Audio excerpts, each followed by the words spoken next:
નમસ્કાર, ન્યૂ ભારત ન્યૂઝમાં તમારું સ્વાગત છે। ફટાફટ ન્યૂઝ સાથે હું છું પલક। મૂળ હરિયાણાના જીએસ મલિક રાજ્યના નવા DGP, Rao CID crime branch અને જેલ ડીજી તરીકે યથાવત। અમદાવાદ પોલીસ કમિશનર રેસમાં 3ના નામ સામેલ। કાળઝાળ ગરમીથી તોબા પુકારી ઉઠેલા નાગરિકો માટે હવામાન વિભાગ તરફથી એક મોટા સમાચાર સામે આવ્યા છે। 15 જૂન બાદ ચોમાસાની એન્ટ્રી થશે।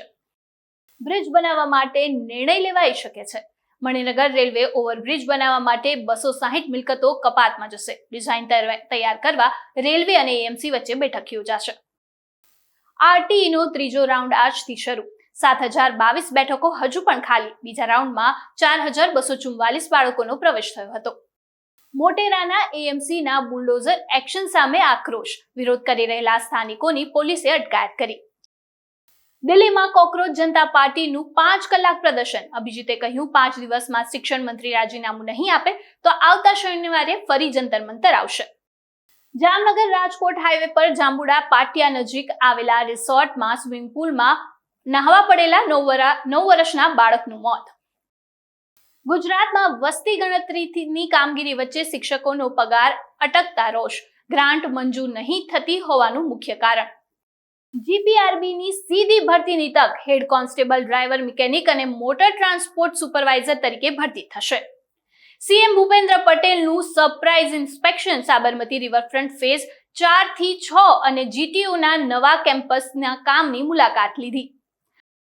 ભારતીય ગ્રાન્ડ માસ્ટર આર પ્રજ્ઞાનંદાએ નોર્વે ચેસ 2026નો ખિતાબ જીતીને ઇતિહાસ રચ્યો છે અને આ ટુર્નામેન્ટ જીતનાર તે પ્રથમ ભારતીય ખેલાડી બન્યો છે। વડાપ્રધાન નરેન્દ્ર મોદીએ આર્થિક સલાહકાર પરિષદમાં સભ્યો સાથે મહત્વપૂર્ણ બેઠક યોજી। બેઠક દરમિયાન દેશના આર્થિક વિકાસને વધુ ગતિ આપવા માટે વિવિધ મુદ્દાઓ પર વિસ્તૃત ચર્ચા કરવામાં આવી।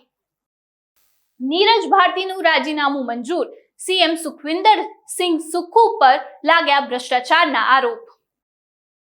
કેજીએસ કોચિંગ કેમ્પસ બહાર ખાનસરના સમર્થકોના વિદ્યાર્થીઓએ હોબાળો કર્યો। પોલીસ ધરપકડ કર્યા વિના પાછી ગઈ। ઉત્તર કોરિયા હવે માત્ર ચીનના ભરોસે નથી। પુતિન કિમ જોંગની નિકટતાથી જિનપિંગની ચિંતા વધી। 7 વર્ષ પછી ઉત્તર કોરિયા જશે। બ્રિટનની યુનિવર્સિટી ઓફ કેમ્બ્રિજના વૈજ્ઞાનિકોએ આર્ટિફિશિયલ ઇન્ટેલિજન્સની મદદથી એક નવા પ્રકારની વેક્સિન ડેવલપ કરી। T20 માટે ટીમ ઇન્ડિયાની જાહેરાત। શ્રેયસ અય્યર કેપ્ટન, વૈભવ સૂર્યવંશીની એન્ટ્રી, ત્યારે સૂર્યકુમાર આઉટ। મચ્છરજન્ય રોગચાળો અટકાવવા માટે લાલ આંખ। 9 તાલુકામાં 828 વેપારીઓને ફટકારી નોટિસ। ચોમાસું ગોવા પહોંચ્યું। એમપી છત્તીસગઢમાં મોડા પહોંચવાની આગાહી। કેરળમાં આજે વરસાદનું રેડ એલર્ટ। સીબીએસઈ ધોરણ 12ના વિદ્યાર્થીઓનું વેરિફિકેશન અને રી-ઇવેલ્યુએશનની અંતિમ તારીખ લંબાવવામાં આવી। હવે વિદ્યાર્થીઓ 7 જૂન સુધી અરજી કરી શકશે। અન્નામલાઈની નવી પાર્ટીમાં 10 લાખ લોકો જોડાયા। લોન્ચ થયાની 10 કલાકની અંદર રજિસ્ટ્રેશન સમર્થકોમાં તમિલનાડુના ભાજપના ઉપાધ્યક્ષે પણ રાજીનામું આપ્યું। આ અઠવાડિયે સોના ચાંદીની કિંમતમાં ભારે ગાબડું જોવા મળ્યું। 7000 થી વધુ સોનામાં 2200નો ઘટાડો ચાંદીમાં નોંધાયો। કોકરોચ જનતા પાર્ટીને બોલિવૂડનું સમર્થન। રીચા ચઢ્ઢાએ કહ્યું, હું તમારી સાથે છું।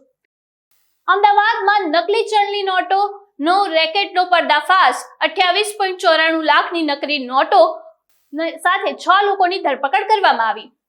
હવે પેટ્રોલના વિકલ્પ તરીકે E85 ફ્યુલની શરૂઆત। E85 ફ્યુલમાં 88% ઇથેનોલ અને 15% જ પેટ્રોલનું મિશ્રણ હશે।